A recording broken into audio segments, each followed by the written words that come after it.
Oh yeah, because everyone's using it. So let me try to make you a host. If it is, do you want to I'll allow chance you. me? I was on a Zoom yesterday and like 5 people were host. Oh, I Okay, so am the host now. Oh, okay. awesome. Okay. Racism. Perfect. So I also want to, with systemic racism, we also want to put forward this notion of anti-racism. And what does it mean to be an anti-racist? So how do we challenge a ubiquitous and self-sustaining system? And many folks are bringing forward this idea of anti-racism. And he states that anti-racist policy to combat racist policy is any measure that produces and sustains racial equity between racial groups. So it's so important to note that there is no such thing as a non-racist or race-neutral policy, and that we're operating in systems that have all been formed and kind of compounded because of racism. And it's also important to note that if we are really to be doing anti-racist work, we can't just do it again over the next few hours and say, okay, we checked our box, we're good and done with it. This is, again, an ongoing, intentional conversation and work that must be ingrained deeply into all of our practices. So just briefly, Sasha, if you could move 2 slides forward to slide 10. Thank you. I just wanted to ground our conversation in some data points. And these are, of course, there's so much data out there, and I really want to commend our campus leaders for looking at data in so many nuanced ways in the last couple of years in particular. But so we know what we're kind of all talking about.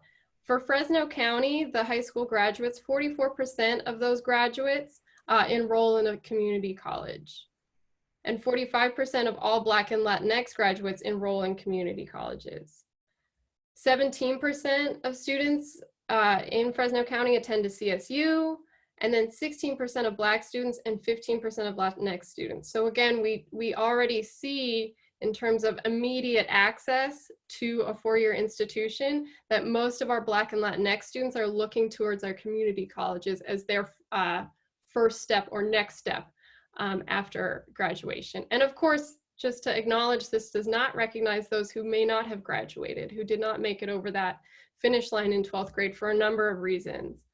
And also, I do want to highlight, and we'll get into this in the second panel, according to a report from PPIC, the Central Valley region has a really high rate of college entrance and attendance. All right, excellent.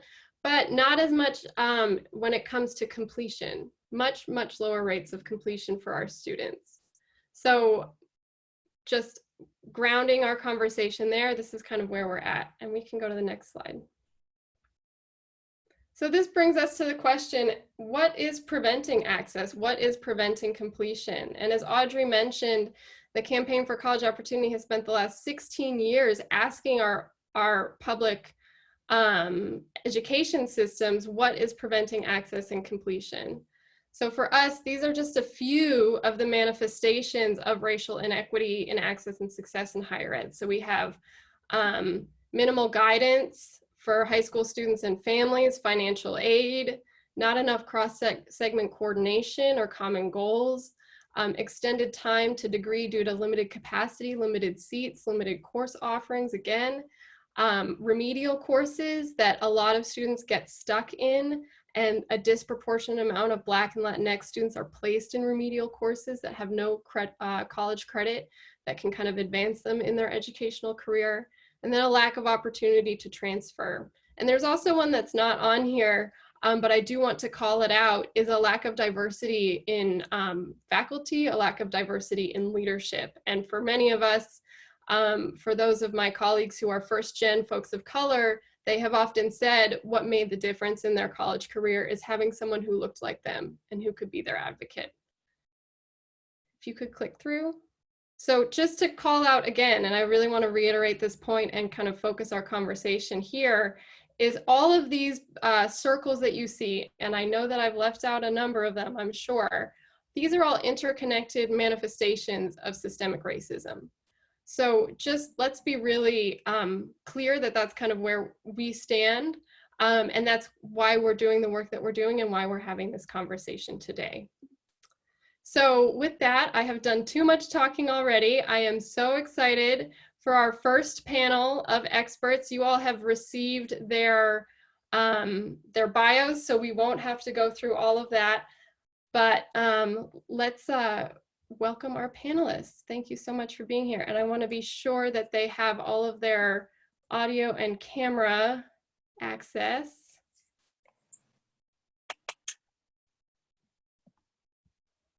All right, I see some beautiful faces. Good morning.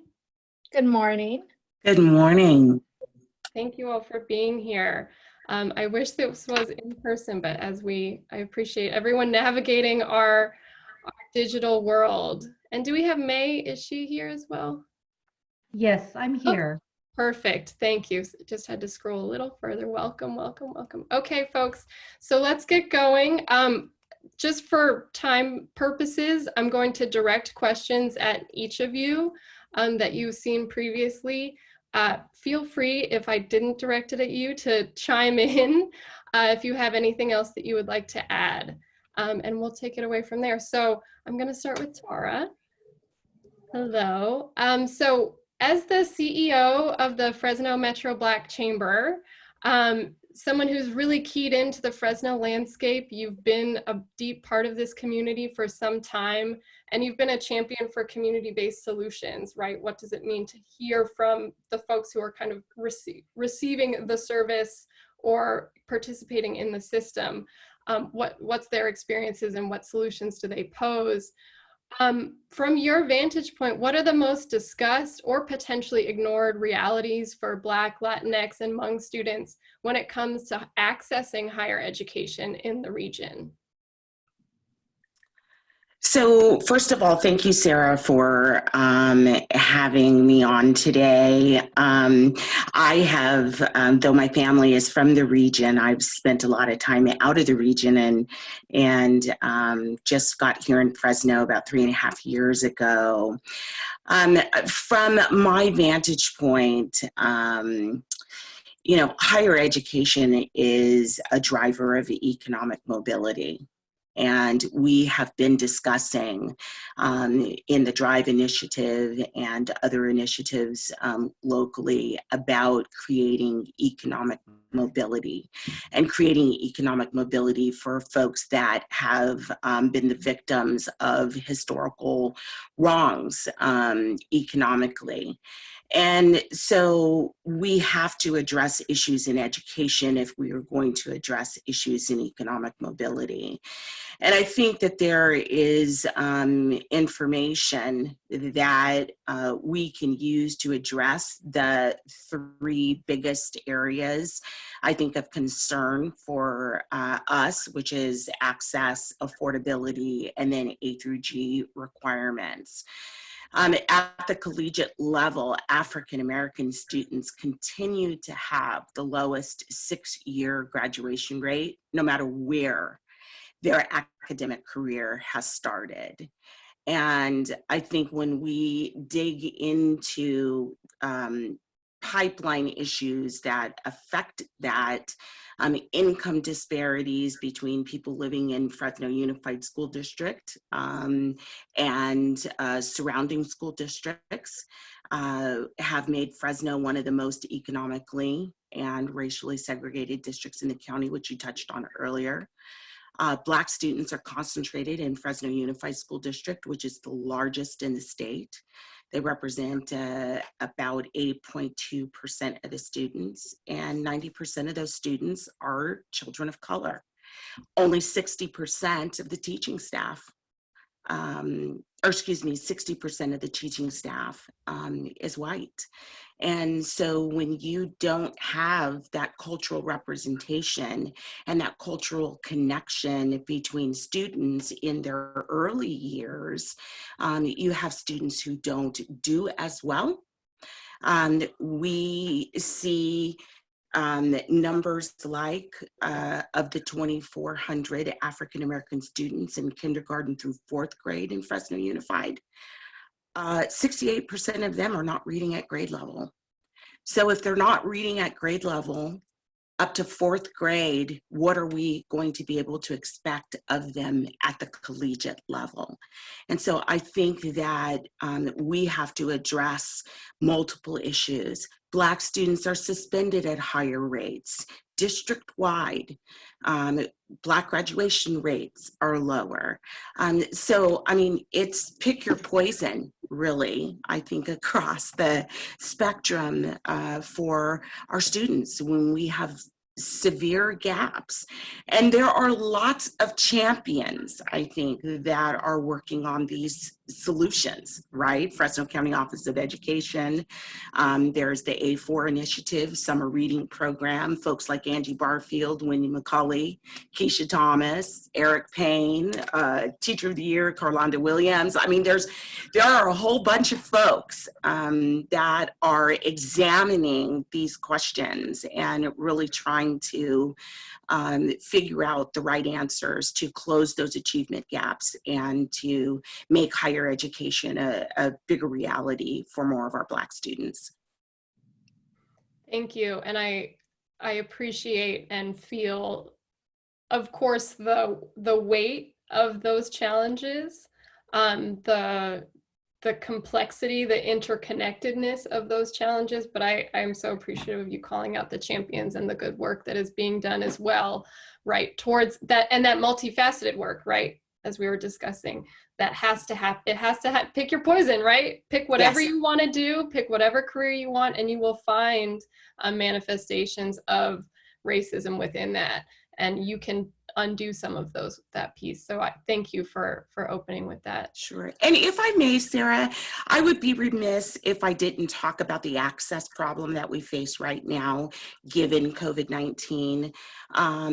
You know, we are going to fight even greater learning loss and an exacerbated digital divide and device access. And so COVID-19 has added an additional layer of complexity and level of challenge, I think, for communities of color and most especially our African-American students. So don't want to leave that out as well. And you teed me up so nicely for the next question. So thank you. May, I wanted to turn to you. You know, researching your organizations, I found Stone Soup Fresno's Facebook page and have seen the plethora of videos that are out, just really offering food to families, services, simply connecting with families. So I wanted to ask the barriers that Tara has talked about, and then this piece of access that she brought up just now.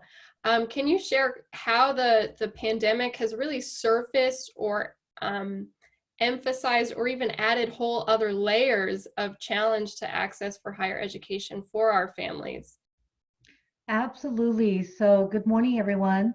First of all, I just wanted to say I am a child of refugees and have spent my entire adult life, childhood here in Fresno County. Grew up in West Fresno, grew up in poverty. So I am not foreign when it comes to being marginalized or when it comes to having to fight for what you believe in and having to fight for what you want to get to where you want to be. As we look at the issues around access and our Hmong community or our Asian community in general here in the Central Valley, I think that we all share in a lot of commonalities, and then we have our differences because the Asian minority myth isn't true across the board, and as we all know. But as Sarah had mentioned, with Stone Soup Fresno, we actually do an annual survey with all of our families so that we can best direct service and we can best answer to questions of what our families' needs are today. And in the generational growth of the children like myself who are refugee children that have grown up here in the Central Valley, our needs of the community has definitely shifted. The language barrier has definitely shifted. Most of us have fought our way for our education and has made something of ourselves to where we can give back to the community.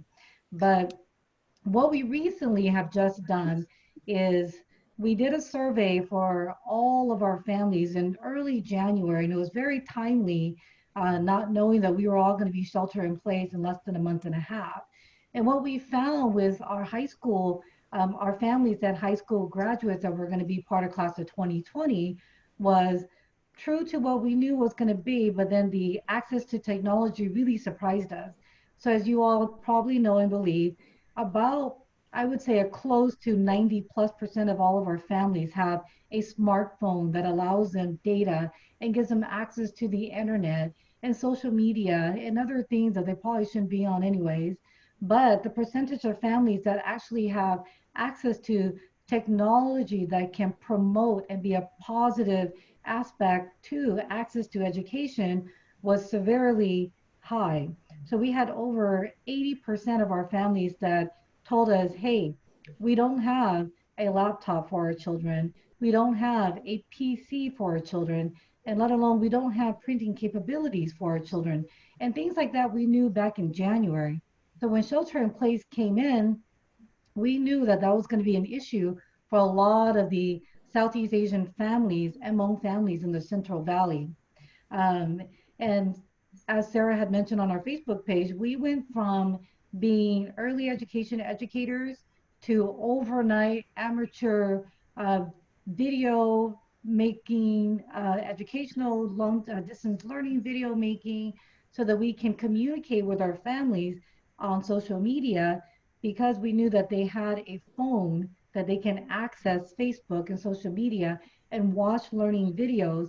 But we also knew that they did not have laptops and PCs and printing capabilities that we can actually have coherent curricular type learning that would be productive and would help, and the child would thrive and the family would thrive. So before I go any further, kudos to Fresno Unified for making that access available to all families during this shelter in place. We were just so happy that that was available for the students of Fresno Unified. Um, the access has been such a big issue with our families that we went ahead and fundraised in the pandemic and was able to put together a little bit of money, a little bit of funding, to where we went ahead and purchased 2 laptops, and then got our community partners and some of our small business owners who were also suffering to pitch in and further fundraise. So altogether, we were able to purchase 4 laptops. Community partners and families and just friends were also able to donate a couple of gift cards. And what we did was we turned around and we had a um, what we called it was a youth soup talk night, where we sit with our young people and we talk about colleges coming up. We're trying to give them resources, but not so much resources from a website, resources from those that have gone through the system, whether it's community college or a 4-year institution like Fresno State, which is just right down the street. And we had those students come back and tell the incoming students, hey, this is where you need to go. This is what you need to do. Here are some resources. Please don't be discouraged. Yes, you're going to have some hard time, but they're there, and it connected and allowed for the class of 2020 that were enrolled in community college, that are planning to go in the fall, and 4-year university, to have some kind of starting point, launch pad, or friend to kind of give them resources in real time and with a live person, and not a website, not a robot, and none of that.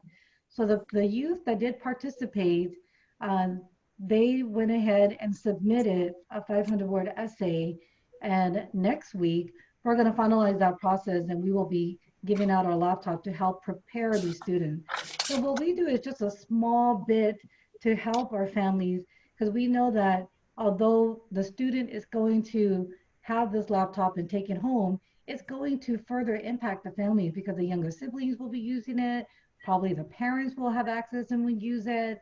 Um, and so to address that issue of access when it comes to just technology in this time of COVID-19, it has been a really big issue for our families. We wish we could do more, but we're going to start where we are and continue to help our families. Um, and then just on top of that, we also learned through our own internal surveys that in the Hmong community, so this is just speaking of the Hmong community, our Asian community is such a vast and diverse and beautiful community here in the Central Valley. But in the Hmong community, we do have a high rate of Hmong women graduating with their associate, bachelor's, or master's degree. And in the surveys that we conducted in early January, we actually found about 61% of our Hmong women that took the survey said that they had one of the 3 degrees.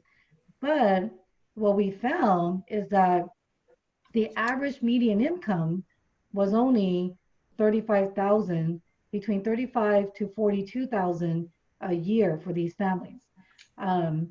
So when you're looking at a family of 6, of 5 or 6 in that income level here in the Central Valley, you're going to have a lot of issues when it comes to access to higher education.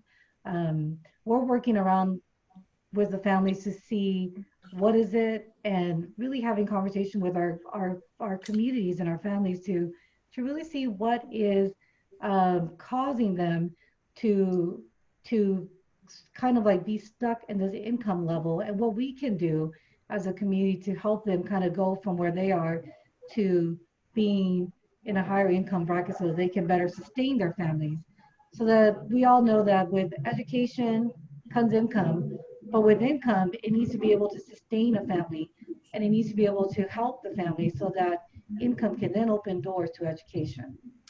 So I hope that answers the question, but we've definitely gone through quite a bit of information with our families, and I'd love to share more later on. Yeah, and I know this is, again, only a 45-minute panel for the 3 of you, but after this session, and I know I've sent out an email to folks, we are recording this, but I would be happy to share any resources that you all would like to communicate to the folks, because we have about 90 in the room right now, but we have over or close to 200 folks who have registered, so we want to get that information out. And May, I just want to appreciate what you're saying, that even though you say this is a small piece, I think there is so much to be said. Although we're talking about systemic barriers, there's so much to be said for the relationships that you're building and the humanity that you are addressing, the immediate human need you are addressing with the services that you're offering, and having your prospective college students being able to talk with people who have gone through the system, and not just sending them a list of, oh, apply here, fill out this form, but no, let's have a real conversation about what it takes to go to higher ed. And I think also, I'm excited to explore and to process the fact that we have, at least among women, high numbers of degrees, but we're not seeing the income meet that expectation. What is going on there? And I think that I would love to do a whole week-long session working through all of that. So thank you for elevating those 2 pieces. Elizabeth, welcome, and thank you for being here. To turn a question to you, so as an alum of Fresno State, from what I understand, both bachelor's and master's at Fresno State, and then a current board member of Fresno Unified, and I hear you're keeping busy and doing great work at the district. Can you share your insights of how access and success in higher education for Black, Latinx, and Hmong students may have improved in the last 5 years? And what do you think has been central to these improvements? What has really made all the difference? And what can we continue to support in that improvement? Thank you, absolutely. It was actually some of the barriers that we see in our community and that I saw in our students while in my class when I was teaching at Fresno State that really impulsed me to run, because I really saw how we needed to get at the root of some of these issues. And I really see education as the way to get out of poverty, the way to lift yourself up. Of course, there's many other, this is an entire societal issue of racism and how it's embedded in every aspect of life. But if I can do my little part to contribute to a positive outcome for our students and our community, that's what I'm going to do, and that's what really motivated me to run. one of the things that was talked about in some of the questions prior to the panel was this word of expectations. And I really firmly believe in the power of expectations. The expectations that we have of ourselves and the expectations that society, our teachers, and our community have of us have a huge weight on how we proceed in the future and how we view ourselves and how we see that we can do better.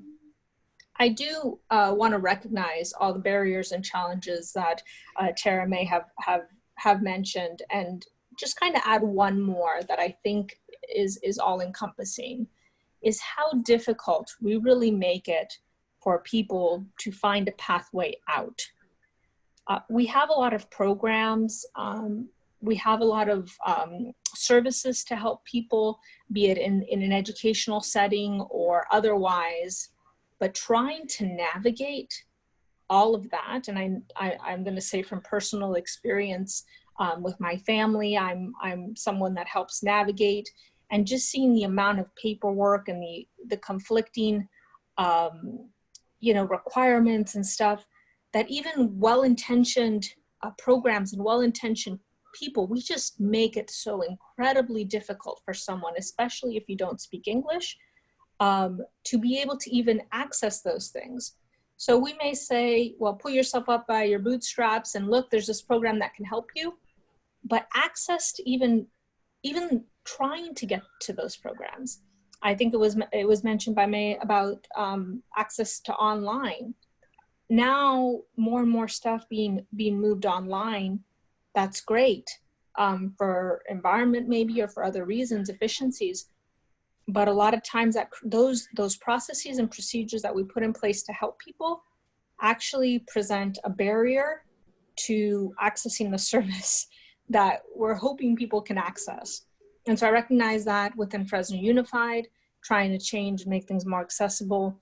But I think that's just throughout our system, that people can just, be overwhelmed by it all and not be able to access opportunity. I will say, and I love the positive tone in the question, because I have hope.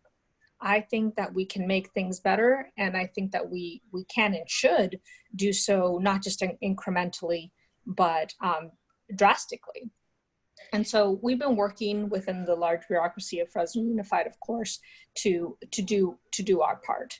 But I see this pandemic and on the ensuing, some of the ensuing changes that we've made as an opportunity. Of course, it's brought a lot of devastation, and it's deepened some of the equity gaps that we have. But I also feel that it's brought an opportunity for a couple of things. One, the change in the requirements for admission for CSU and state, the not having the tests, I think, is a good positive step forward.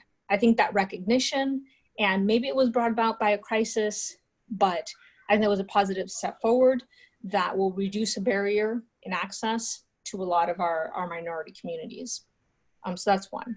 But two, online learning.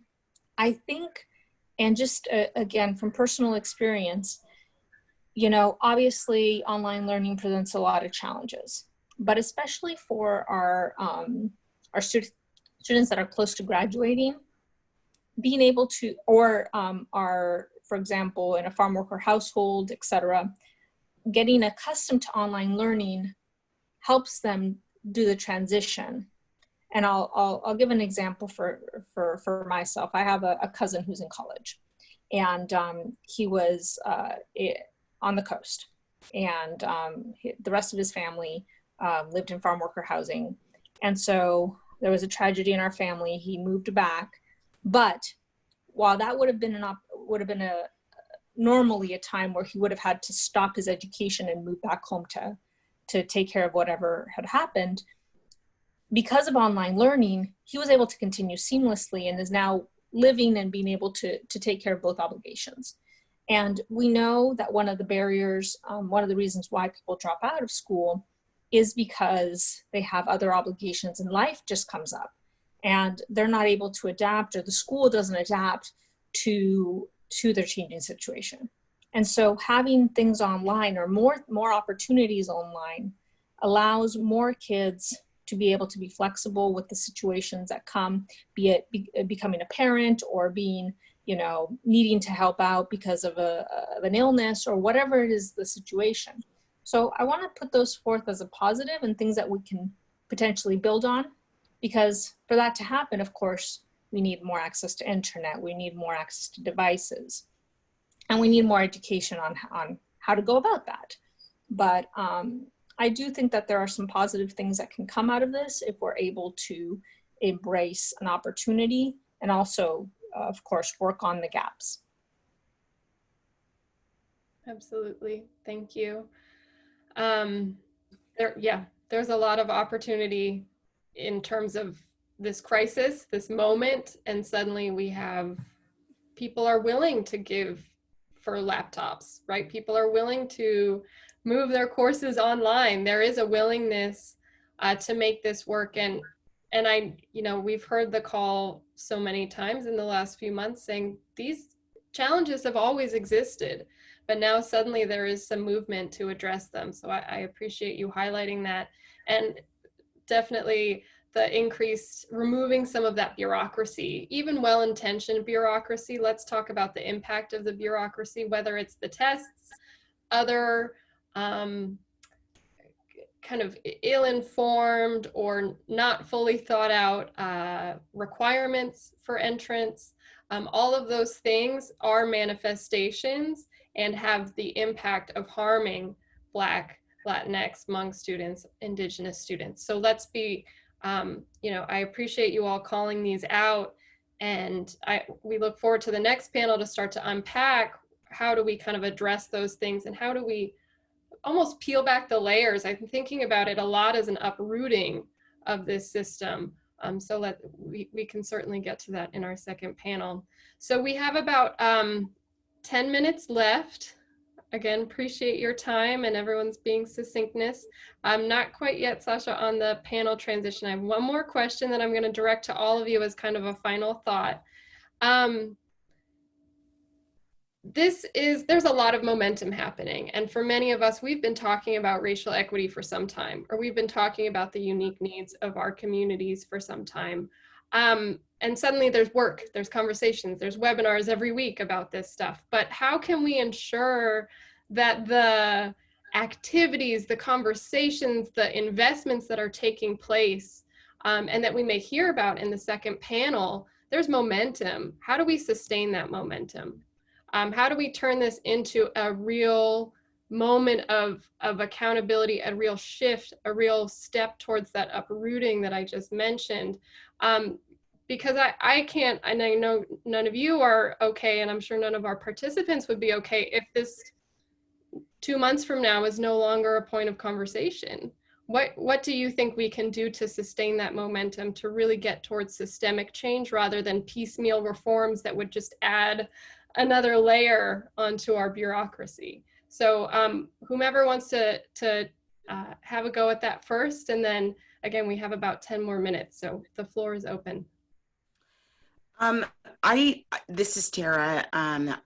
I would encourage all of us, though there is a tendency to think of this as a moment, I would encourage us to embrace it as a shift, to embrace what happened with George Floyd's murder, that be seen as an inflection point, and that the movement that comes out of it is a movement to uproot racist practices, because the root of these problems, as you've called out, is really racism. It is neighborhood segregation policy. It is redlining, zoning, planning, habitual disinvestment.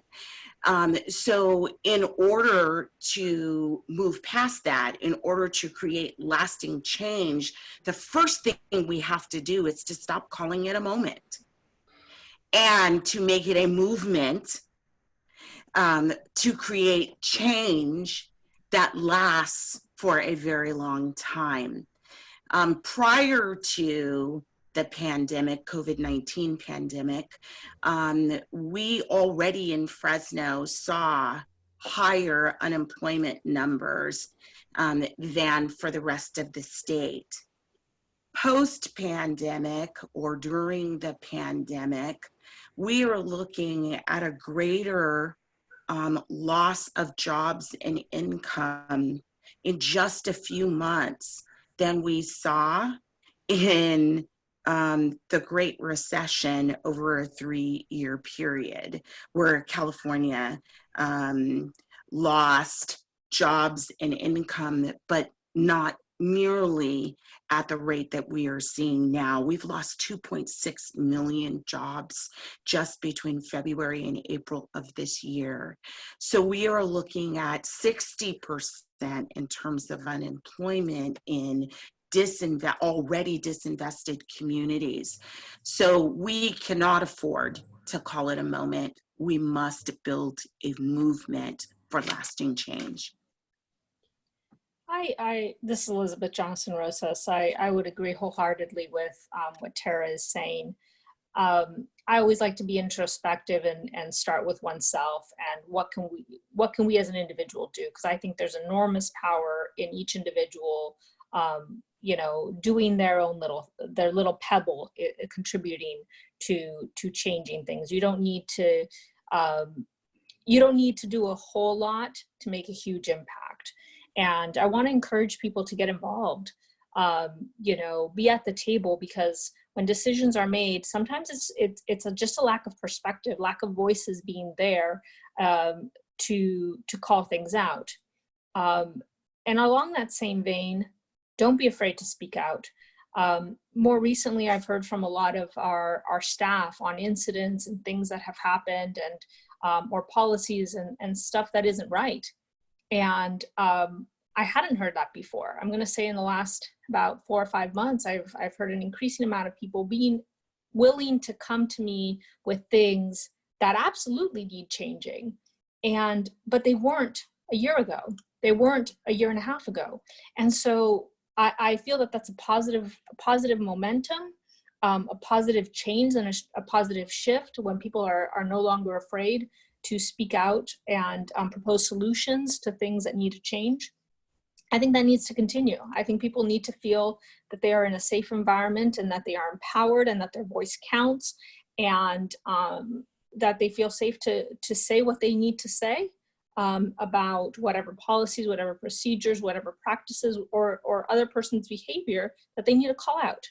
So I would say encouraging people to do whatever they feel that they can is within their power to make a positive change, whether sitting on a board, sitting on a commission, running for office, or simply writing an email to your elected official or to whoever's making a decision or a policy that is perpetuating systemic racism.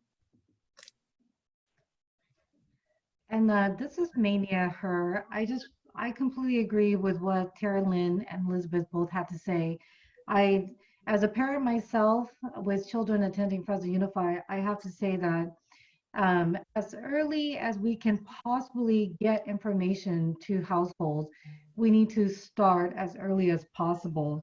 And myself, I'm a proud Parent University graduate, and there is just not enough participation on that level, but there's not enough information that can go home as early as we can. And I keep saying that when we talk to our families, especially our Hmong families, and we mention to them stuff about Parent University or SSC or ELAC, and just getting involved, because as Elizabeth said, the decisions are being made at those levels, and if you're not involved, you don't know. And we try our very best, but I almost feel that there just needs to be a little bit more connection between our institutions, our public schools, from K all the way through to the 4-year university, to where as early as we can, we start that building, that infrastructure, even in the early education dynamic of it. Thank you. Wonderful. Thank you all so much. I am so excited to have a panel of all women to kick off our morning. who are really, you all are doing the work day in and day out. And I think the rootedness of the challenge that is racism, of the branches and the leaves and the sustaining nature of that system requires every one of our voices, requires early and often information. It requires us to speak out. And I love, Elizabeth, that more folks are coming to you and saying, this is a challenge that I've had for a while, or suddenly I'm awakened to this challenge, and let's discuss it. And Tara mentioning that it is everywhere. It is in our planning. It is in our streets. It is in how our neighborhoods are laid out, the environmental impacts of racism in our community. And we need educated and informed folks of color from the community to work in all those fields, to be in all of those fields. And we need white folks to be educated on the impacts and the role that we play. And often, I've heard so often from my white friends, random people reaching out from high school saying, well, what do I do now? What do I do now? And I think it's so important. You know, this is a movement. At the end of the conversation, this is a marathon, not a sprint. We can be doing things for ourselves, as Elizabeth mentioned, that deep internal work, and then we can also be going out into our communities and really living with integrity towards a more anti-racist future for students, and then certainly within our higher education systems, and that higher ed being a real possibility. Let's make that a real possibility of change and a real catalyst for change. So we are wrapping up 2 minutes early, which is, I was a little stressed about time, but thank you all for your succinctness. I'm sure that our panelists will share any information that they would like to get out into the world with me, and I'm happy to share that with folks as well. And then you can check out their various organizations and the presence that they have, I'm sure, on the social medias, all of that as well, to engage with their voices. So with that, we will transition to our second panel. We'll take a 5-minute break. We'll get that panel going right at 10:30. So please take care of yourselves, whatever that means to you, and we'll get going right then. Thank you. Thank you.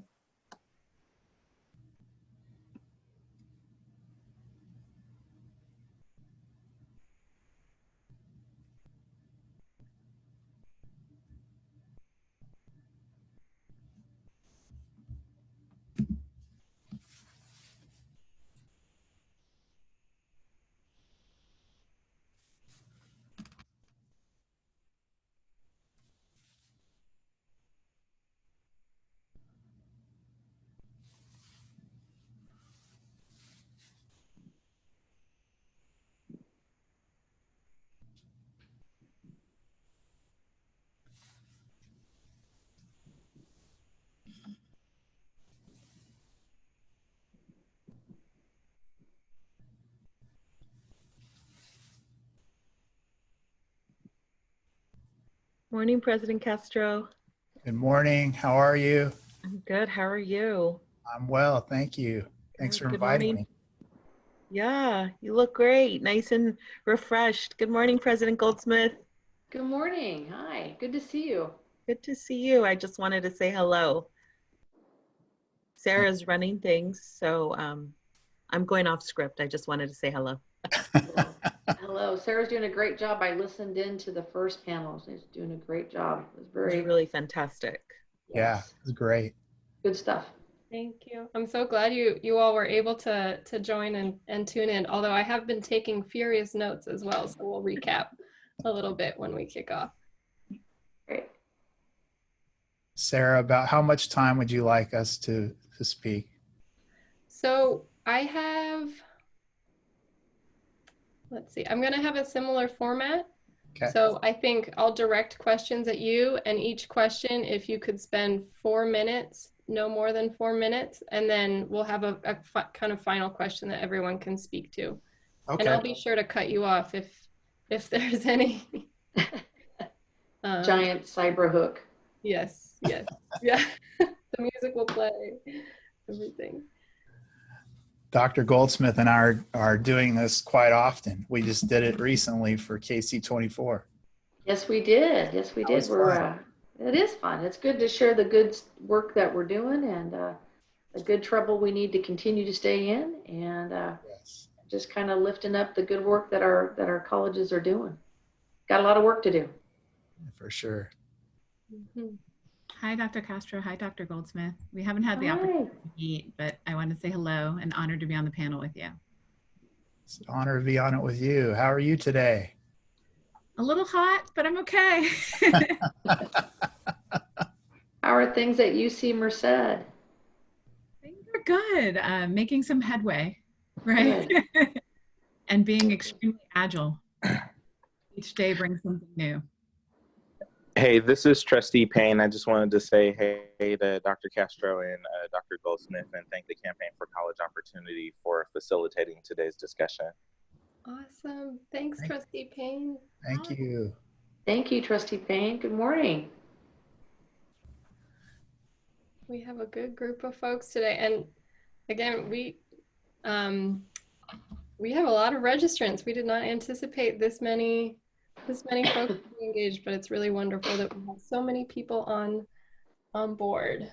It's great. Yeah, it is fantastic. Really good. And there's some competing webinars going on today too. So to have this many people chiming in and listening in, that's good. This is good. I would agree with Tara. This is a movement, not a moment. Yes. Yes, yes. We'll make that commitment. And I'm gonna record everyone's name who was on here and follow up with them and bug them about this moving forward. Very good.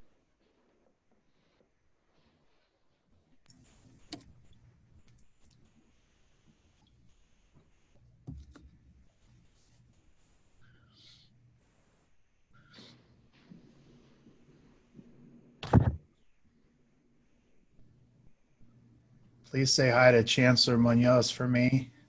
I absolutely will. He extends his greetings as well. Thank you. He was up late last night. We were emailing each other, and I remember those first few days of being in office, and I can imagine he's running fast. He certainly is. Yes. I want some of that energy.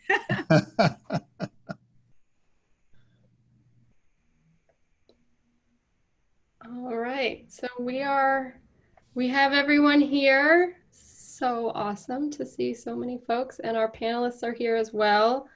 Everyone's good to get going?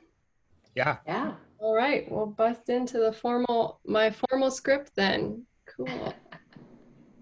Again, thank you all. I was so thrilled and grateful to have so many folks of such caliber join us today. I'm humbled by it, and I'm humbled by your willingness to kind of go on record talking about these issues.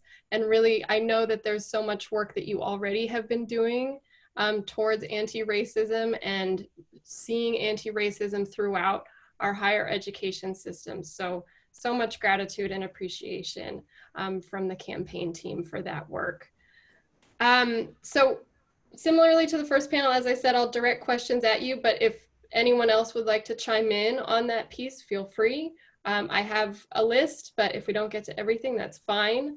And just to recap some of the pieces that we heard from the last hour from our first panel. So talking about the manifestations of systemic racism right now in Fresno. And that, as we kind of discussed, it's everywhere. It's everywhere you look. That's the thing about systemic racism, is its ubiquity in our built world, in our interactions, and in our structures. So some of the manifestations are that of affordability, A through G access, technology access, and that's acutely a challenge now with COVID-19. And then Tara talked about how Black students still have really low rates of 6-year completion despite some of the well-intentioned policies that we put in. And I really appreciate Elizabeth too for saying that well-intentioned policies, the impact may not always be the best. And we may be just adding on bureaucracy and adding on hoops for our students to jump through. And then we also talked about what opportunities, what momentum has started, how do we sustain that momentum? So anything from admissions changes getting rid of the SAT requirement for so many of our four-year universities this year. That is a barrier removed. Individuals speaking up and speaking out and engaging with decision makers and elevating their diverse perspectives. These are all really exciting pieces that we can do to start really gearing up that work and uprooting a lot of our built environment and imagining a whole new world for us today. So I'm going to start off with, I would actually love for everyone to answer this one, but I'm going to start with President Goldsmith. So seeing we're at this moment right now, but we hope to turn some of the good things into sustaining work, where COVID-19 has a lot of us rethinking the kind of limits and possibilities of conferring degrees. And we have a political will suddenly to engage in anti-racist work. What would you all like to see out of our institutions of higher education? And what role would you like those institutions of higher ed to play in the lives of Black, Latinx, and Hmong students in the next 5 years or the next decade? How do you see higher education really serving those students better?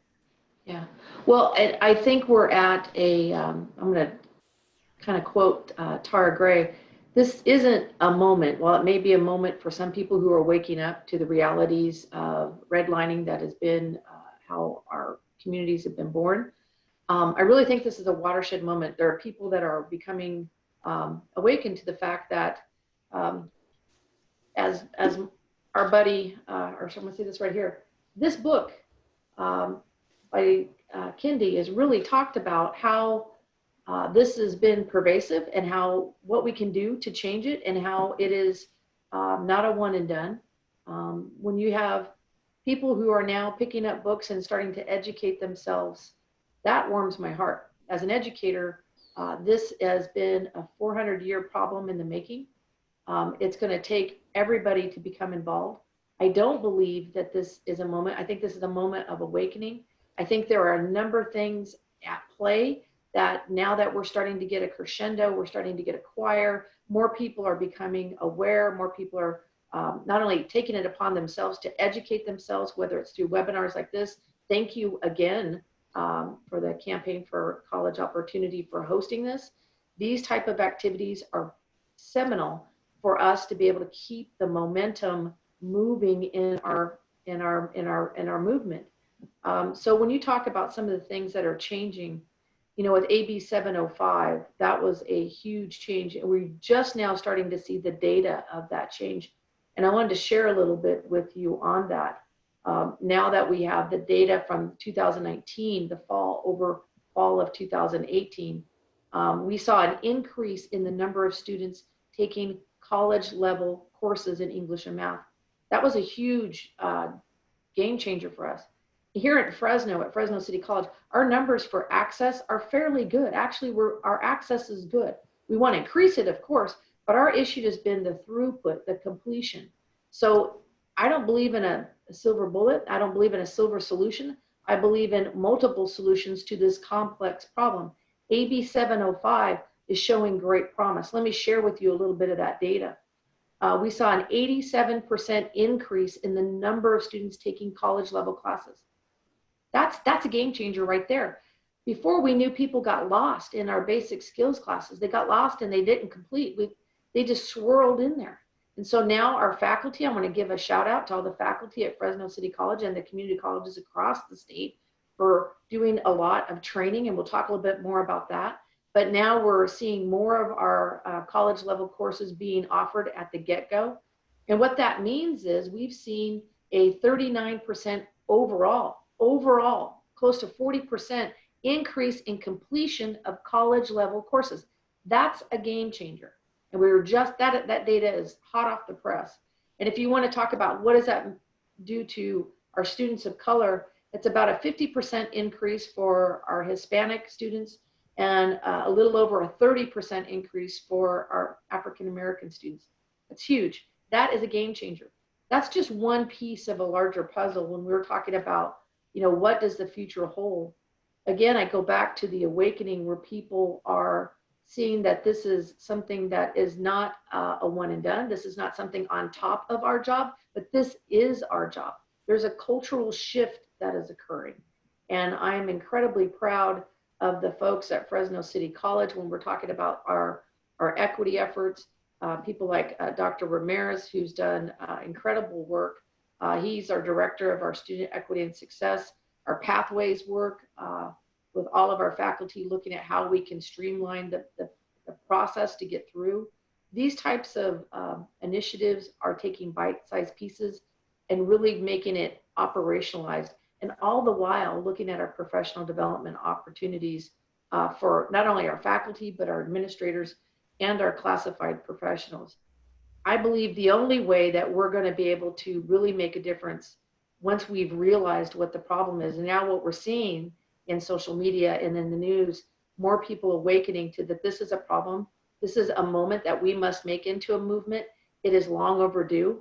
You know, with the pandemic, and I know we were talking a little bit earlier about some of it's exacerbated the discrepancies between the haves and the have-nots, and how are we doing different? You know, we've spent over $1.2 million on devices to get out to our students. We had a generous community member who purchased 1,000 iPads to go out to our foster youth and students of color, noting that the community needs to play a part in this as well. So when you see panels like this from board of trustees to community members, everybody's realizing that this is a community issue that we all must play a part in. So I'll pause right there. But again, I would like to talk a little bit later about some of our professional development opportunities that we've made ourselves available. And I'm really proud to also announce that our author of How to Be an Anti-Racist, who also wrote several other books, is actually coming to Fresno via Zoom for our convocation. It's just one example of many that we have brought national known speakers and worked with organizations like the Center for Urban Education, working out of USC, working with Dr. Luke Woods out of San Diego State, and just the work of becoming educated, because we won't be able to figure out this problem until we understand the very, very true systemic, how pervasive it is, and how we can go about fixing it, because it's going to take multiple steps to fix and correct. But I believe the future, because more people are waking up, the choir is getting larger.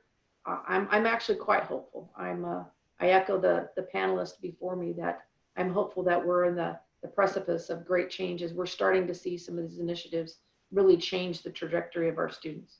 And I'll pause there.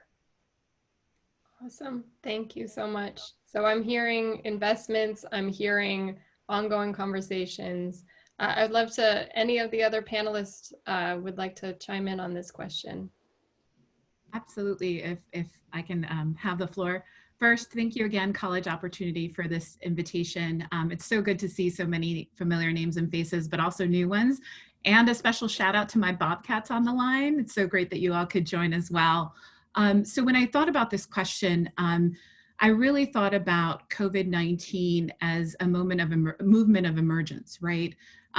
Beyond conferring degrees, we are seeing so many of our campuses illuminated as really centers for services of basic needs, right? So when I think of higher education, I think of it as its own system that's not often referred to that way. And when we think of higher education, that concept of individualism, right, and individual success is a colonial and racist concept, right? So colonists really gained their own access of power and wealth at the expense of the lives of Indigenous and Black folks. And so if you even think about the concept of California's master plan, right, we're still using that language of master, where it created this hierarchy and the UC sort of being at the top of that range. And that's certainly not the way we frame it or look at it. Thinking of it particularly for our communities of color, where they don't come as just the scholar that they are. They come representing their communities. They come representing their spaces of support. And that is the space where we really need to reframe that narrative. If it's not just conferring a degree on an individual, we are enabling and empowering communities that have long been ignored and marginalized in this concept. You know, I say this from a context as being from Puerto Rico that has a very unique colonial relationship with the United States. I say this as a Black Latina And so thinking about anti-racist work, it's not just an us, them, and it's not just for one particular group. I know recently the statistic that came out was that the Latinx group was the largest now in the UC gaining admission, and yet our Black population is still at 5%. So I see them as intersectional and really married in their connection and in the ways that we co-create that knowledge, right? So we are not just institutions conferring degrees, we are institutions that are gaining from the knowledge that these communities are bringing to our spaces. And that's really the framework that we bring in all that we do, and really looking at the UC as a partner in that, as a partner with the CSUs and our community college and city colleges. And so being able to bring that voice where we can really think about this, not in this sovereignty space where we sit at the top of this master plan, but also reframing that, right? My hope is that we revisit, if you see, it was created in 1960, and we are at that time where, so for so many of us, this movement has been our lived experience. We were well aware from the beginning of these systems, right, as we navigated these structures that inherently were rooted in that colonial whiteness. And so how do we really take it from there to start talking about it, and not just a white-black dichotomy, but really something intersectional, right? Because when we engage in anti-racist work, we're all also elevating those other areas, right? LGBTQ communities, we're people with disabilities in all those spaces. So really seeing this as a holistic approach and taking those bold actions is a lot of our hopes here at UC Merced for the next 5 years, decades, and frankly, forevermore. One of the spaces that COVID-19, it's not the first pandemic we've encountered as a nation, and it certainly won't be the last. And so how do we really take what's been uncovered, that which we cannot unsee anymore, and that which we must do? Frankly, in navigating the solutions, even to COVID-19, right? A lot of folks have talked about the racial disparities. How are we collecting that data? If you remember, all these racial categories were created by the Office of Management and Budget. So the federal government imposed these categories. How are really ensuring that we have the data we need to create the solutions that we want?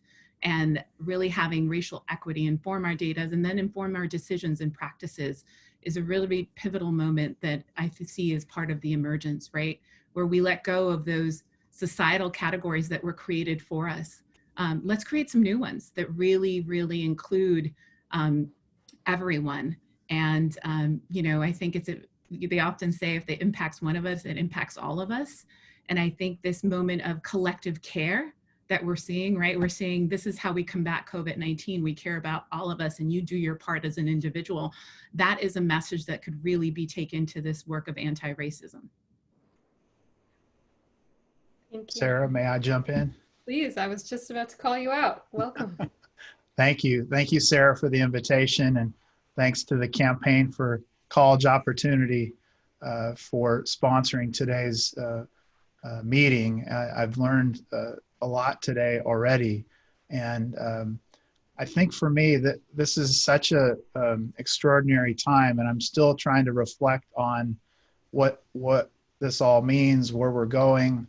But I'm thinking about, first of all, where we've been, and you know, having grown up here in the San Joaquin Valley as the grandson of farm workers, I remember growing up in Hanford, just south of here, and there might have been 10% of the population that was Latino at the time. And of course, it was all because of farm workers. We were farm workers for the most part. And then I think about where we are today. And I see we have a UC Merced that is a Hispanic serving institution, has one of the largest populations of African-American students in California among the UCs. My own campus here, which was predominantly white for the first 80 years of its existence, and today is about 80% students of color, and 65% first generation of college, many of those coming from Fresno City College. And so the way I'm seeing this moment is more momentum in the direction that we were already heading, at least here at Fresno State. And over the next 5 to 10 years, what I would like to see is, yes, we'll have to manage through the pandemic, and it has exposed inequities like never before. I would like us to learn from what has happened. And I think from the earlier panel, one thing that was said that really resonated with me was that we're going to a new normal that actually could be very beneficial to some of our students of color. The flexibility of having an education that is online for some of them is going to be better than the option of having to come to a campus like this every single day. And so as I think about where we're heading, we could actually be more successful at serving Latino, African American, among other first generation of college students, because we will be hopefully even more accessible than we have been before. We've been able to admit all eligible students for the first time in 5 years, and that was because our graduation rate has gone up to the point where the flow is now working much better for our students and families, and we're seeing record numbers of students transferring from the community colleges because of the work that President Goldsmith and my other colleagues are doing.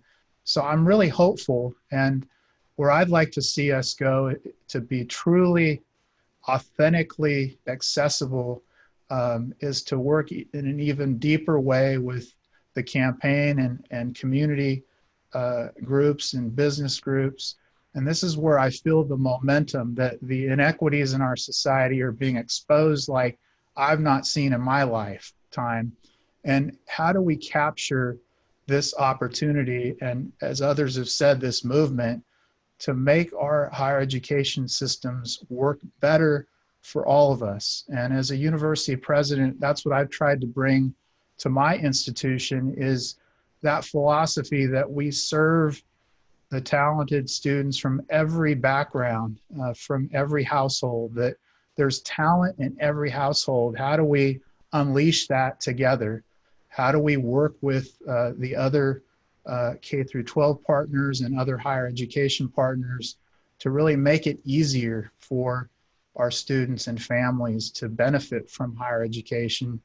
And Dr. Goldsmith and I are working on that through a K-16 pathway that we can talk more about this morning. But I see that as being part of our 5 to 10 year window, that we make it much easier, and yes, financially, but importantly through our structures, that we make them more transparent and friendlier and more supportive, so that our talented students from all different backgrounds can thrive in higher education here in the Valley.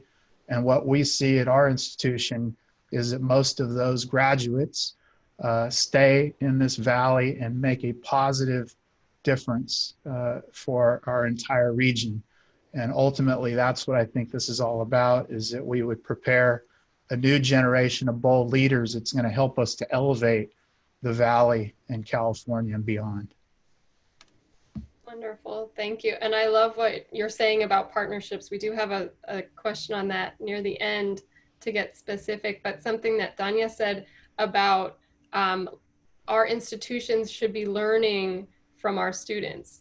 Our institutions should be, and I wrote it down, because gaining the knowledge from our communities, right? And I think, President Castro, what you're speaking about, improving and deepening our partnerships and relationships, that's the kind of knowledge that is present and has been present, and the asset that our so many communities of color bring when they do show up on campuses and demand better of our institutions. Yes. Thank you. President Goldsmith, I wanted to direct this next question at you, and we've talked a little bit about transfer, and we've heard about increased transfer rates and the partnerships that are happening. So if you could talk a little bit about the kind of the high leverage opportunities to address transfer rates for Black, Latinx, and Hmong students. And you mentioned 705. I want to open the floor for you to talk a little bit about PD that you're doing, and then also the associate degree for transfer partnerships that you've established. Yeah, so a couple of things. AB 705 truly was a landmark piece of legislation that really um, changed how we thought about our students and changed our operations in terms of putting more people into college level courses. And we're seeing, because we also gave the wraparound services to these students, but we also gave lots of professional development to our faculty so that they would be equipped to help our students be successful. That's making a difference. And I think it's a game changer, but I think there's another part of this as we're talking about the pipeline. And earlier we had some Ms. Johannes was on from Fresno Unified. And I want to thank our K-12 partners and our faculty partners to really think about how we start changing the pipeline. One of the ways that we're doing that is through dual enrollment, and not just dual enrollment through career technical education, which also is a wonderful way to get students, younger students, encouraged and engaged and thinking about college and thinking about career. But looking at dual enrollment from a college level perspective in the academic realm is something that we've been expanding and exploring. And just to give you a little bit of numbers, when I first got here at Fresno City College, they were doing some dual enrollment around 300 students. Personally, looking at the research, it's been a passion of mine and many others in the community college space. There was some legislative changes that made it a little easier for community colleges to do that. In dual enrollments, when you go into the high school and you tell that young person, we believe in your ability to succeed, and with some support, we think you can do college level now. Not only do we believe that you're high school ready, you're college ready. And so what we're seeing is that these students who take college in the high school, they have a greater propensity of completing high school, which is good. They also have a greater propensity to continue on with college. So what we've done, when I first got here, like I said, there was about 300 students. Last term, we had over 3,000 students. We're slated for about 4,000 this year. And we are now at 54 high schools. And I'm just one community college. My brothers and sisters at other community colleges are doing the same thing. That does a couple of things. It sends a message of belief and faith in our young people, that we believe in them and that we're going to give them support and that we believe that they are college ready. That's huge. We're starting to see the landscape of these 3,000 students now starting to come to community college and continue on to the 4-year, go straight out of high school. Many of them are, you look at design science high school, their completion rates 100% complete high school. 100% of those students get 4-year opportunities. We need to be doing those type of activities at every high school so we can get them into the 4-year. That's what we're, again, an initiative that's making a big difference. In terms of some of the professional development, earlier we were talking about, I think, Diana, it was you talking about words and how words matter. And words really do matter in terms of how we're looking at being equity minded and how we change our practices and how we need to disrupt the notion that there's race neutral. I mean, that is a notion that we know is not true. We need to also eradicate and disrupt the idea of deficit minded practices. And education is chock full of that. So looking at professional development at Fresno City College, getting more and more people to look at their practices. I really believe that people like James Baldwin is correct when we say movements that really take hold come from a grounding of love. And you hear Superintendent Nelson talk about love, you hear talk about Joe Castro talking about love, you hear about me talking about love. We need to call people in because I don't believe we're going to change the systemic portions of racist structures until we call it in with love and say we can do better. We believe in that individual. So we're looking at a lot of race consciousness, looking at how we, in a positive and affirming way, really look at the historical context of the work that we've been doing, the exclusionary practices, not perhaps intentional at all, but how do we change that? Looking at advancing equity at every effort that we do. We've had a number of opportunities starting back in 2015, 2016, really looking at how we change the campus culture to normalize these conversations. Because while we've seen, thank God, we're seeing now more and more conversations around this topic because more and more people are waking up.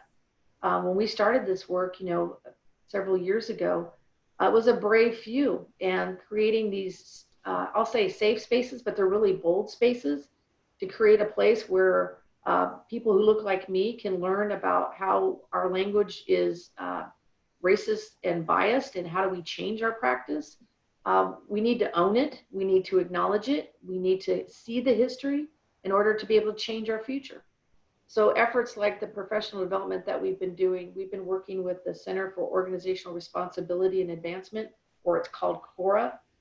This CORA training is looking at focusing on our faculty to how do we teach young men of color, because we know that's an area that's disproportionately impacted. We're seeing great gains in our Latina females and our African American females, but our men of color, we need to look at that. We need to be honest with it. We need to have conversations with our students and work with experts to change our practice. So we're looking at how do we change our practice. We have over 200 faculty going through that training. About 115 have already gone through it and completed it. We're also looking at how do they look at microaggressions, that particular training through CORA. We have over 300 faculty members going through it right now. That's huge. I mean, when you think about 300 people looking at their syllabus, 300 looking at their language, looking at how microaggressions make a difference so we can make amends and be better and come from a place of love, that's a movement. That's a movement. And if we can continue to have these types of conversations, that's why it's so important that the campaign continue this work and call us into the conversation and bring more people with us. It's not about champions of equity. I think it's about building a choir, and our students play an important part of that. And our students, I'm happy to say, are also involved in our professional development opportunities as we're working with ASG.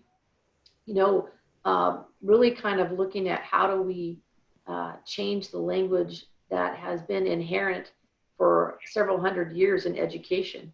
It's a new way of how we can frame the issues. And what I'm seeing through events like this and so many other events is that our faculty, in fact, you'll see so many of our Rams are on this call, go Rams. We're willing to step into this space together and say we need to reframe and look at our inequities and how do we collectively address the racial disparities that we are all pledged by our profession to make a difference. That's why I'm really proud about the partnership that we have with Joe Castro and so many others with our K through 16 work. That work is really groundbreaking and taking dual enrollment and expanding it, but also doing cross training and planning together, working with our high school partners and doing training together. I agree with Dr. Castro. I think there may be some silver linings out of this pandemic, deploying more devices so our students have access to education, and in both synchronous and asynchronous is going to be a game changer. Our faculty have spent the summer getting ready, and we're going to continue to offer professional development throughout the year of how we can address this and meet our students where they're at and learn from them and learn together. That's why, in fact, I had an opportunity to meet with the new chancellor at UC Merced, along with our team, and looking at how do we get more people transferring to the UC as well as Fresno State. We know our students, when they continue their education, they stay here and they make a difference. So to Tara's point, that unemployment rate, the only way we're going to be able to beat it is if we have more people going and getting their associate's degree for transfer. We have 28 associate degree for transfer. Our West Fresno campus is going to be focused on our social justice associate degree for transfer. We're excited that we were one of the first community colleges in the Valley to have that degree, where it focuses on not only cultural awareness, but cultural competency, which every business today needs. So I'll pause there and say, I am, again, hopeful. We got a lot of work to do, but like many of you, we're ready to roll up our sleeves and continue the good work that we're doing. Thanks, President Goldsmith. Love your energy as always. Thanks. Your enthusiasm and real, making the choice to invest in these important learning opportunities, structures, etc. So I want to turn to Ms. Matos for this next question. So we talked a little bit about transfer, And I appreciate President Goldsmith speaking to the partnerships with Merced that are emerging around this work. But given what the first panel is discussing about barriers of financial aid, A to G completion, just bureaucracy in general, the processes that we have our students go through. In your experience and with your expertise, what are some of the high leverage opportunities to address the currently disproportionately low four-year college going rates for Black, Latinx, and Hmong students in the Central Valley area? Yeah, I would start by saying that, you know, we can't look at it as those low rates have been because of deficiencies in our scholars, right? Those deficiencies are ours and ours to own. And so really looking at those different approaches, for us, it's really that opportunity in that K through 12 setting and with our partners, both on this panel and beyond. And again, as I alluded to in my first message, the structure that was created in the education plan in California really is an equal and egalitarian partners, right? And how do we build those bridges? We know that the literacy rates drop dramatically between 3rd and 8th grade. And how are we looking at those different approaches to address those pieces? You know, I think of my own single mom. I was raised by one, and she had the privilege of being very involved and being a demand for all of her children in the education system. But it wasn't easy. And we know that not all of our scholars have that privilege of someone advocating for them. And so we need to be the zealous advocates for those communities, especially when they're not our own, and really bringing to light, you know, frankly, sometimes it's food security. You know, it's not, as we talk about, you know, scholars bringing their entire communities, also kind of bringing the entire challenges that they may be facing, but really framing it also from that equity asset and not equity deficit. That low college isn't, again, a space of lack. It's really a space of enrichment. And what is it that we're learning? Education models and the way they are now really kind of reinforce a lot of those anti-racist practices. We're learning that people learn differently, communities learn differently in many different ways. And so how are we reframing that model? We talk about this moment of online learning. That's a very specialized skill set, right? And so we've constantly reinforced that we are attempting to do distance learning during a pandemic, which has all these different nuances, completely distinct from that online learning modality. And so how is it that beyond sort of the providing the technology, how are we reframing the discourse on pedagogy? You know, for me in my particular role, Associate Chancellor and Chief Diversity Officer was a newly created role. I'm about a year into it. And one of the spaces I've seen most is we're reframing that framework of equity, diversity, inclusion, and moving it to equity and justice and inclusive excellence. Not justice in the sense, you know, I was a federal public defender, and so people often go to that, another system that's wrought with anti-racist practices, but justice in the Paulo Freire pedagogy of the oppressed, anti-oppression, which will liberate all of us. And so those are those opportunities where we look at what is the oppression that's being manifested in these different spaces, and how are we contributing to that to eventually dismantle it. And so those are a lot of the opportunities that start, you know, I would probably argue pre-K through 12. And so really engaging in us as a UC, having that responsibility of doing that outreach and coming as, again, to the table as co-creators and engaging in those conversations and actions and partnerships, so that we can really see the commitment of all of our communities rise together. Fabulous. Thank you so much. President Castro, I wanted to turn to you for this next question. This is our final question, and then we'll have a group response. So I guess second to last question, then we'll do a group response. So, and Ms. Matos just alluded to this, or stated it pretty clearly in many ways as well. What is the role of community partners, of foundations, of the direct service partners, of the chambers of commerce who we heard from earlier this morning, the advocacy groups? How should we be involved in this process? how can we hold you all as system leaders accountable to this anti-racism work for the next board meeting through the next 5 years, right? How will you keep us engaged in this work? I love the question. And in many ways, that's been my experience as president here. When I came 7 years ago, I looked at my advisory boards, and there are many here on the campus, and they were overwhelmingly white men, mostly graduates from 40, 50, 60 years ago. And they did not reflect the diversity of the San Joaquin Valley. And while it has not been easy, I've pushed really hard to change those formal boards so that I'm getting the advice and input from people from all across the region.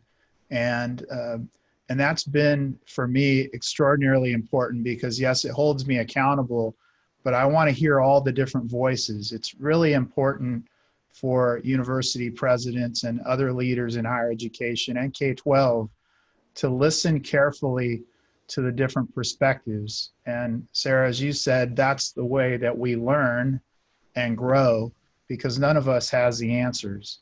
And I would say to any person or organization that has not yet been connected to us, as hard as I've worked, that the door is always open, and I would be very happy to engage with them.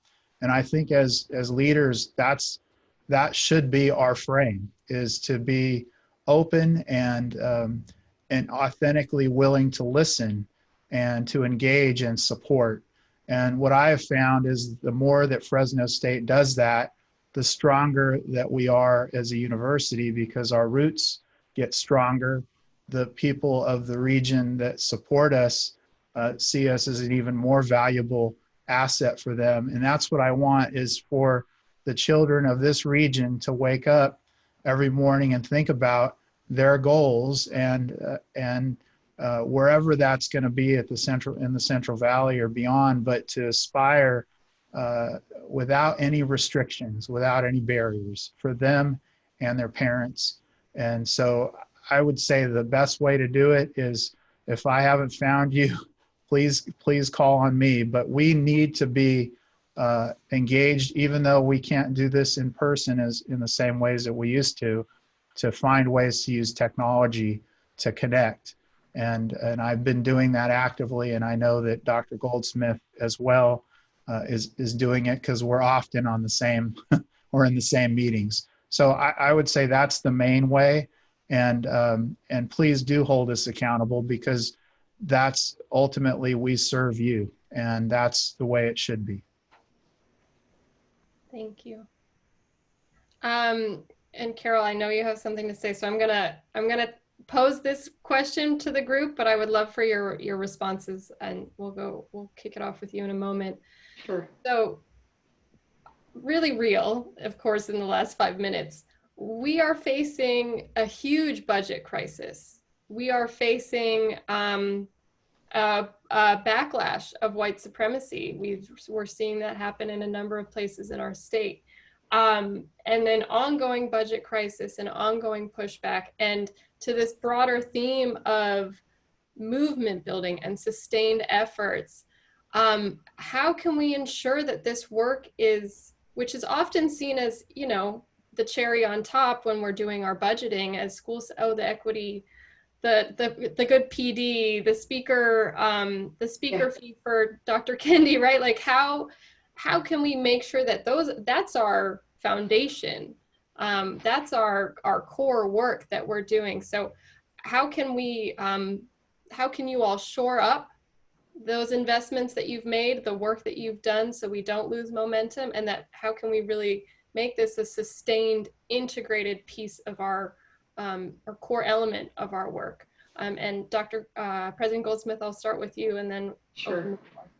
So a couple of things in terms of the sustainability piece of this is what you're really asking. It's up to the leaders, but it's also up to everybody at the institution not to see this work as additive or a cherry on top. It is the work we do. And I'm going to take a moment to really give my district a shout out in working and adopting the work that we've done with the Center for Urban Education and trying to normalize the equity language, because language matters. And so in our job descriptions now, we've made great changes that include the equity work in our job descriptions. And we're going to continue to push for that because it normalizes the conversation. It becomes part of our work. It is our work. And, you know, earlier someone was quoting Pablo Freire, and I've been kind of working on an opinion piece to send out, because you're right, we are in a budgetary crisis, but I think more importantly, we're at a moral crisis, I think, for our community and our nation as a whole. Looking at, you know, Pablo Freire charges us and challenges us to really think about what is the role of education. Is it to facilitate the integration and create mindless people who just buy into what we're told to do? Or are we supposed to have people who really practice freedom and question and critically think about the creative reality in which we are all participants in terms of this democracy and being a transformation for the world? So education, as you've seen, there's a backlash of, you know, when Dr. Castro or I or anyone else try to do some of this work, some people seen it as being too political or being on the political spectrum. I mean, how is it when somebody like Fresno Unified working on characterization and talking about kindness and collaboration and equity and doing things for your neighbor, how is that a political agenda? It's not. So we need everybody, our community partners, to stand up and say, no, this level of divisiveness must stop. This is our work. This is truly American to do this work. It's key to what we do. So the professional development, the resources that we have, regardless if they start to shrink, we still have abundant of resources. It's up to all of us, those who are in academic senate, classified senate, our unions, our community members, to hold us all accountable and say, we want this work to continue. And how do we ensure that it does with the limited or abundant resources that we have? So I call on everybody. It's great to have wonderful speakers like Kende, but all of us have that experience that we can bring and make sure our resources are directed to the right place. And there's a lot of champions on campus. There's a lot of champions in the community, and it's time for the voices. You have to speak out and stand up.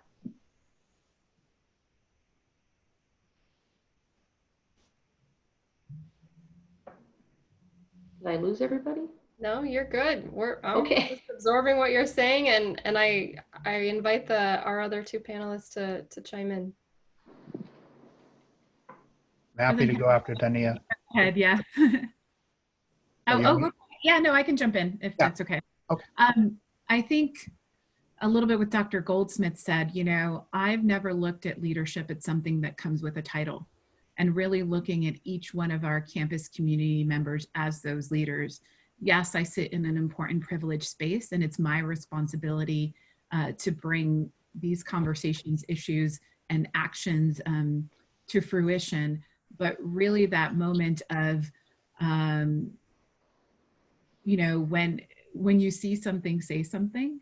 But also if we envision this as we're all leaders, there's this piece of, for those who've been taking on this emotional and physical labor for so long, that respite as being part of the work is really critically important. But if we have that pool of all these other leaders, then those folks can take that and engage in that self-love and care, and the work will still continue.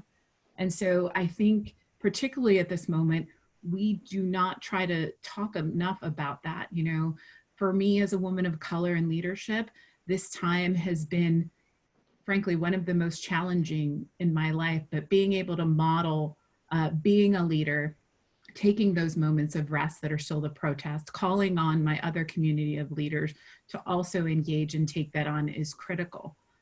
Because again, as time, that process of advocacy is a privilege. When you have folks working multiple jobs, which I did, you know, I went to school at night because I was helping my single mom with my siblings. Being engaged was extra because I had to provide housing and shelter and food. And so how to engage in those pieces in those moments are really critical.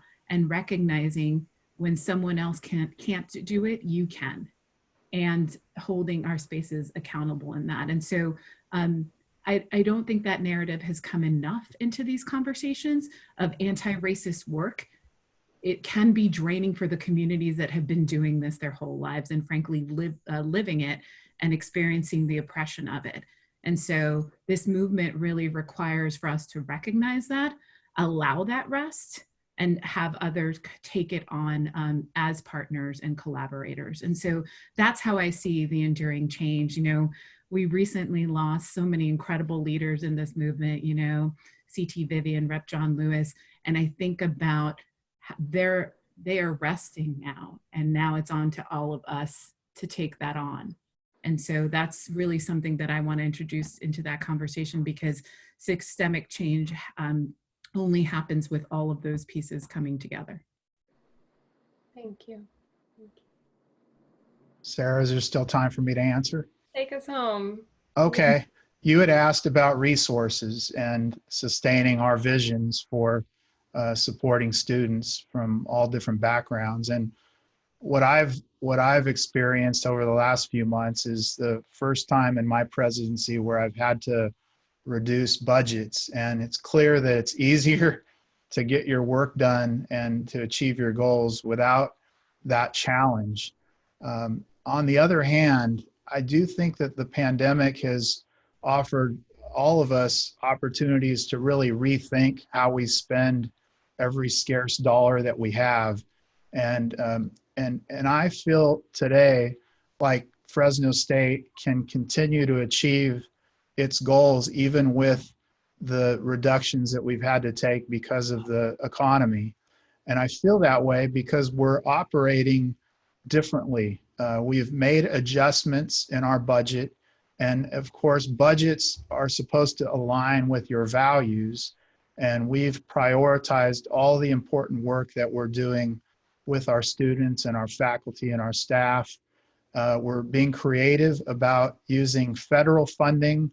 You know, the CARES money, I think we received almost $40 million in CARES funding, which has helped deal with some of the expenses we hadn't expected. But I also used over $1 million of that to invest in our faculty to support them as they've made this change to provide more online education.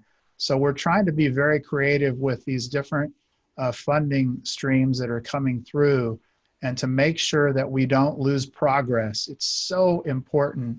And I know the other two panelists here share this with me, but I just want to say this out loud, that it's so important for us to stay focused on serving our very talented students and families, and they need us to do that more than ever. So even with these financial constraints that we're under, I can say on behalf of Fresno State that we're going to stay focused. We're going to maintain our accessibility. We're going to increase our graduation rates and enhance the number of transfer students here. I would love to see more of the UC Merced and other UC campuses producing more graduates who can be our faculty, because ultimately, I think that's, for me, one of the remaining big challenges is to get a more diverse faculty, not just here, but all across higher education. And I think that's going to address some of the major impediments that exist, just as Dr. Goldsmith said about men of color, but other areas where we need to make more progress. I think that getting more faculty and administrators of color who really understand the lived experiences of our students and others, that's ultimately where we need to go. Couldn't agree more. What a wonderful morning.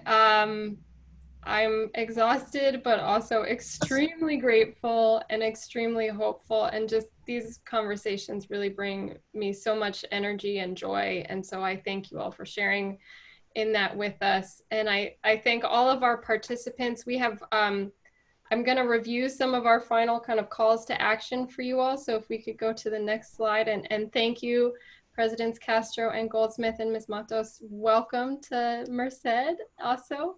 And we look forward to the continued conversation So to transition briefly, and I also want to uplift and just restate what we've heard from our panelists just now, starting with self-care, starting with being compassionate to ourselves, and then with that, knowing that the team has this, right? The collective has this and can sustain this together, right? It's not, as much as I would love to put on my cape every morning and just fix it all, I can't. As President Goldsmith mentioned, this is at 400 years plus of anti-Blackness, of racism in our country, in our history. So you can't just solve it all at once. So self-care, holding the systems accountable. President Castro, thank you for encouraging, inviting us to email you and get in touch about what we need. And President Goldsmith as well, I know you're deeply involved in the community that you serve. And just a shout out too to State Center as a district as a whole, for the work to engage the community.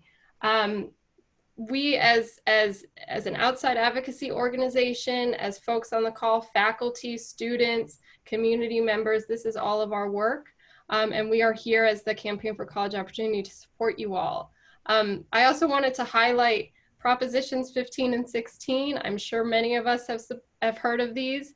15 will bring in revenue for our community colleges and our K-12 districts, and 16 will, I pray I get the numbers right, 16 will allow the use of race in affirmative action, in hiring practices, and state contracts. This is, as many of you know, Proposition 209, when there was a time of backlash.